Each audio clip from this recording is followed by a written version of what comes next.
Apat sa 11 air assets na nakarehistro sa 3 kumpanya may kaugnayan kay Congressman Zaldico ang minsan nang isinapubliko ng DPWH.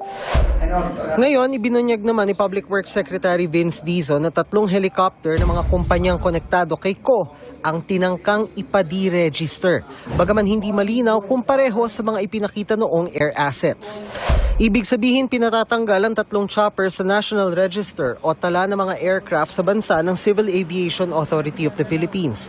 Ginagawa ito kung nawala, nasira o kung ibebenta at ililipat sa ibang may-ari o ibang bansa ang isang aircraft.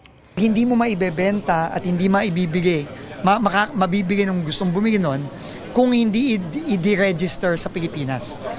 Ang maganda, napigilan natin yung pag-deregister. At may standing order na ang CAAP na lahat ng air assets na in-identify natin, hindi pwedeng i-deregister. Sa Huwebes ay posibleng magkaroon ng update sa mga asset na pinahihingan sa Anti-Money Laundering Council ng freeze order mula sa Court of Appeals. Kahit hindi umuwi si Congressman Zaldico, we will go after all these assets.